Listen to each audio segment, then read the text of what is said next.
The Shomrim were going around as individuals, never as a group, although secretly they were organized and were collecting money like everybody else, schnorring.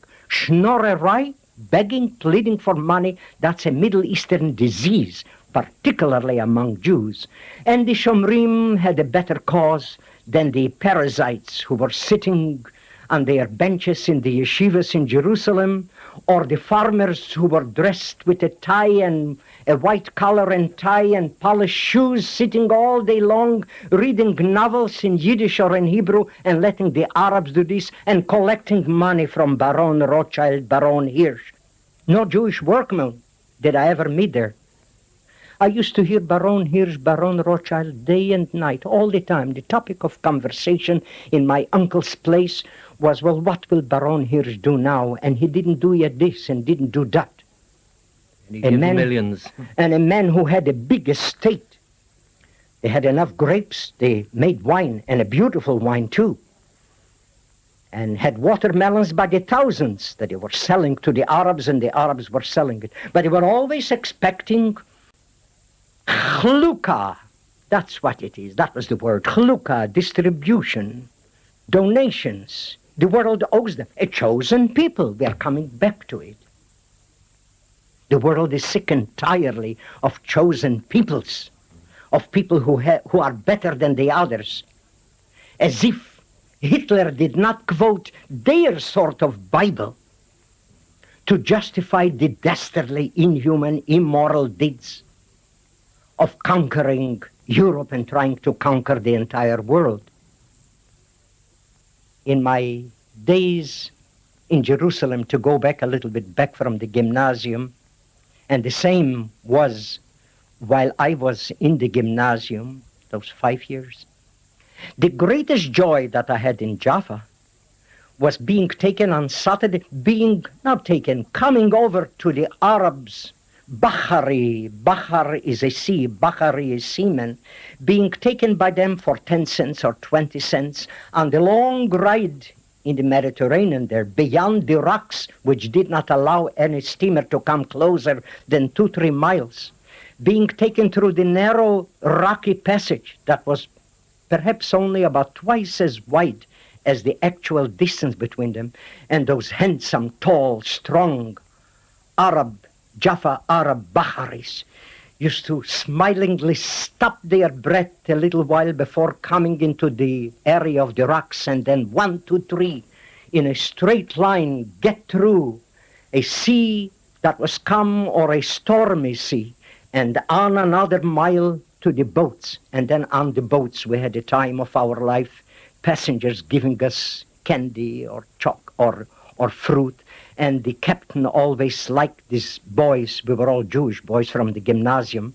My dear friend Akiva Ginsburg, if he's still alive, would testify to it. And then we went back, loaded 10 times as much more valuable, financially speaking, than the 10 or 15 cents we paid. We loved the Bahari. They never did us any harm. Why should we persecute, exile, occupy the homes and lands of people who were kind to us individually, and all through history were the only people for the last 1,000 or 1,500 years who have welcomed Jews in their midst when they ran away from one persecuted place to another and finally landed in Arab places like Egypt, Iraq, Lebanon, Syria, Palestine. That's why so many have gone to Palestine for security, for survival. I cannot get over that. Every time I read of 10 al-Fatah captured, or of houses demolished because they discovered in occupied Israel or in Israel proper, quote unquote, proper, some people, some Arabs who helped the al-Fatah, the guerrillas, the liberation fighters, I cry in my heart. And how much money was the informer given who betrayed his fellow Arabs, because the Zionists have continued to bribe with bakshish anybody who would serve their. And as the Middle East was developing very slowly, and God knows, had it not been for Zionist Israel, they should have been left to develop slowly. Who says that our insane, speedy world is the real answer, the proper answer to civilization? Why couldn't they be left to dream and to work? And they were as nice people on God's earth as I ever met. There is one thing that I never will forget, and may I take a minute or two to talk to you about the Arab dentist whose name I don't know, I should, and whose services to me as a total stranger, an Arab Christian, to a Jewish nationalist boy, I cannot understand it except real humanity and morality. In my childhood days, for one reason or another, I was never taken to a dentist except extract teeth with the fingers, never with an instrument. That was in Russia. Zakharin was the name of the dentist. Why it comes up to me, I don't know. While I was in Jaffa, the gymnasium, I had a tooth sticking out in the center of my mouth beyond the lips and always cracking my lips. And the time has come for me to learn how to shave and appear handsome. There were girls in the class. And that tooth was never attended to by my mother or by my grandfather and grandmother, who were very kind to me. But there was a stupid, uncivilized talk of culture and civilized people. There were ethical precepts that were glorious, and to this day I don't understand the bravery of the prophets, but there was so much dreck, garbage, in the ways of living, such as this one that I will relate. Grandmother, what about my tooth? Oh, she says, when that tooth will be pulled out, your eyes will leak out, and you will become blind. And they persuaded me. Well, I don't want to lose my eyes, but I was on my own, alone now, a boy of 15, in the gymnasium, and every time I looked into the mirror and tried to shave with a real razor, that tooth, an ugly big tooth sticking out and the lip cracking and blood coming out. My brother in New York was supposed to have sent me $4 or $5 a month, and often he missed months because he was often unemployed. I used to go to the Zionist bank, the Jewish colonial bank, or whatever its name was, to inquire whether my brother sent me, whether the money has arrived. Next door to the bank, I saw there a sign, dentist, English spoken.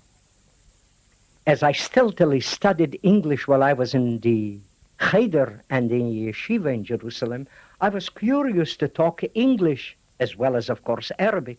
And I was dying to solve the problem of that tooth, pain or no pain. I came in there about 2 o'clock or 3 o'clock, and the room was full of people.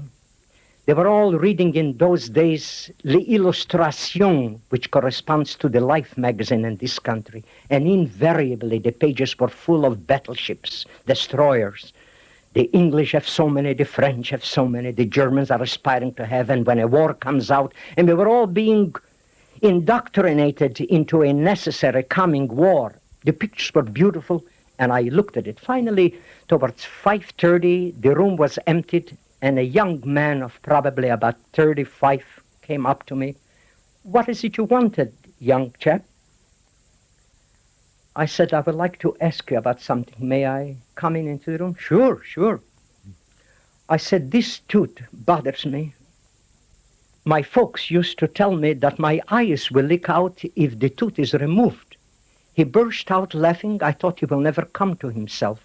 He says, are you a Jewish boy? I said, yes, I attend the gymnasium. Oh, the gymnasia, where they teach you how to hate us. I said, you are right in a way, I must say, doctor, but I have come to you to have my tooth extracted. He examined the tooth and then the teeth. It was 6:30 before he was through examining my teeth. Then finally he came out. Look, my dear boy, this tooth of yours I can extract in 2 minutes. It won't even hurt you. I'll put in what was the thing that he used to inject in the teeth? An injection, I forgot at this moment, it may come to me. Novocaine? No, they didn't have Novocaine. They had, I forgot anyhow. It won't, but he says, my child, no wonder you are small and thin. He says, you are having pus coming out from your teeth. You are being poisoned. You have to have about 15 teeth extracted and about 10 of them filled. And then you have got to drink milk and so on. Have you got a family that would help you? I said, no, I just came out from the bank where I hope to get $8 or $12, or was it 10 or 15 from my brother, but evidently he didn't earn enough to help me. My mother is in Russia. From time to time she sends me in what she can take off from her husband's allowances to help me out. But I only eat when I have to eat. I'm very often hungry. I'm teaching other children in the gymnasium who know less than I. He says, look here, you come here every other day at 4:30. Wait until I'm through with work. I will extract the tooth right now, but I will fix up your teeth. To cut a long story short, it took him 2 months to fix up all my teeth. And most of the fillings that I have in my mouth today, my dentist here in Los Gatos is amazed. They are still good. They serve me because it was done with love, with devotion, and in the best possible way. And to cut the long story short, that makes me miserable, unhappy, but perhaps that's what more than anything else, besides the teachings of my grandfather, brought me to try to help the victims of Jewish nationalism, is this Arab dentist who, when I asked him one day, I have $8 or $10, whatever it was, I don't remember, but it was 4 or 5 per month. Wouldn't your doctor be paid? He says, you buy milk with this. You buy fruit with this. I don't want to be paid by you. I am paid by my conscience. And I says, when you grow up, try to get out of this hatred for us Arabs and remember that there was one good Arab and there are thousands of them in Jaffa, in Jerusalem, in Palestine. He probably was exiled in 1948 or murdered. And even if he survived, he must be dead because he was at least about 15 years or more older than. And his children today are probably in camps making up the Fedayeen, the guerrillas.